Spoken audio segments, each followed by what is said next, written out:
Hello बच्चों, स्वागत है आपका मेरे चैनल में निक मैथ्स। और आज मैं आपके लिए लाया हूँ लाइंस एंड एंगल्स का पार्ट 2।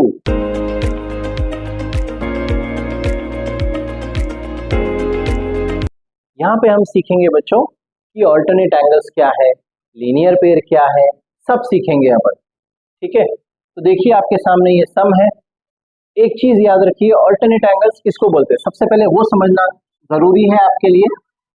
दो पैरेलल लाइंस है और एक ट्रांसवर्सल है बच्चों। तो यहाँ पे जो एंगल रहेगा यहाँ पर भी वही एंगल फॉर्म होएगा, याद रखिए आप। और यहाँ पर जो एंगल रहेगा यहाँ पर भी वही एंगल फॉर्म होगा। तो बोलने का मतलब मेरा ये है, एक यहाँ पे एक यहाँ पे। ये कब होगा? जब पैरेलल लाइंस रहेंगे तभी होगा, नहीं तो नहीं होगा। ये याद रखिए बच्चों, पैरेलल लाइंस के पास ही होता है, एक साइड एक दूसरे साइड पे और ये साइड पे दूसरे साइड पे।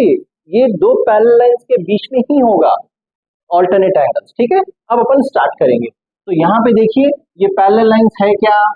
जी हाँ, पैरेलल लाइंस है। तो हम लिख लेंगे A B is parallel to C D. ठीक है बच्चों, ये पैरेलल लाइंस है, कंफर्म हो गया। तो मैं आपको बोला था, देखिए यहाँ का एंगल यहाँ पे इक्वल होगा, तो 50 एक्स से इक्वल होगा ना फिर। तो यहाँ लिख दीजिए ऑल्टरनेट एंगल्स। ठीक है, तो यहाँ पे मैं 50 लिख दे रहा हूँ। अब मैंने आपको कहा था और एक चीज, इंपॉर्टेंट चीज, एक लाइन पे एंगल कितना फॉर्म होगा? 180 डिग्री।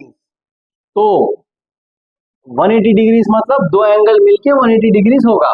तो ये एंगल का नाम क्या लेंगे? ए ले लेंगे। तो अब अपन लिखेंगे A plus 127 is equal to 180 degree. मैंने क्या कहा था आपको? Angles on the same line will be equal to 180 degree. तो यहाँ पे दो एंगल है, ये मत देखिए आप, ये सब चीज है बोल के मत सोचिए, खाली ये एक स्ट्रेट लाइन पे एक बीच में डिवीजन है, सोचिए आप। तो this plus this is equal to 180 degree, याद रखिए। और इसका नाम देंगे लीनियर पेयर। क्यों?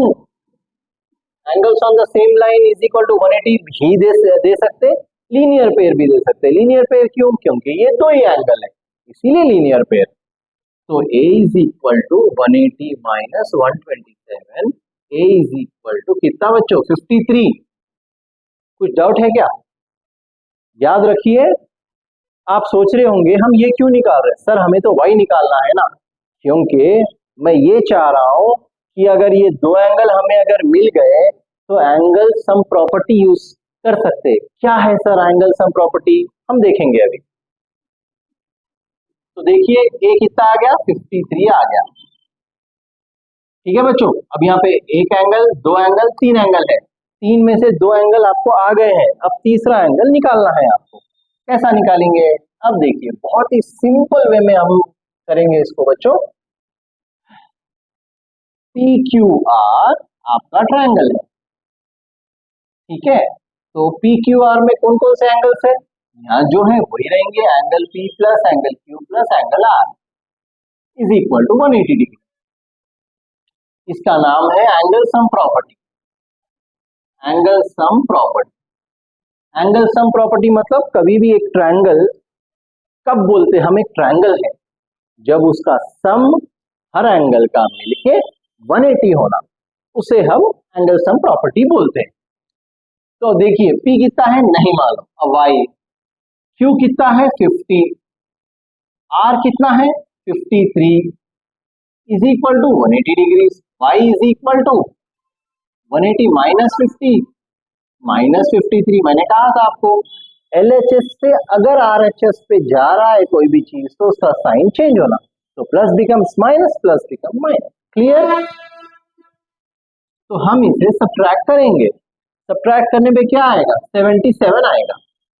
तो देखिए बच्चों क्या करे हैं हम, एक बार मैं फिर से आपको बताता हूं।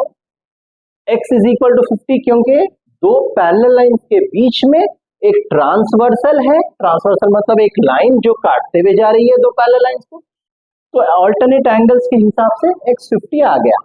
x50 आने के बाद दूसरा एंगल के तरफ हम बढ़ रहे हैं। क्यों? क्योंकि एंगल सम प्रॉपर्टी का टारगेट डाला है हमने। तो ये देखिए यहां पे हम करें लीनियर पेयर के हिसाब से 127 है तो ये 53 रहेगा।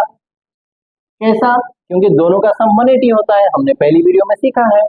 तो 853 आ गया। जब आपको दो एंगल मालूम हो गए तो तीसरा एंगल तो बहुत इजी रहेगा। एंगल सम प्रॉपर्टी से तीसरा एंगल आ गया। ठीक है बच्चों।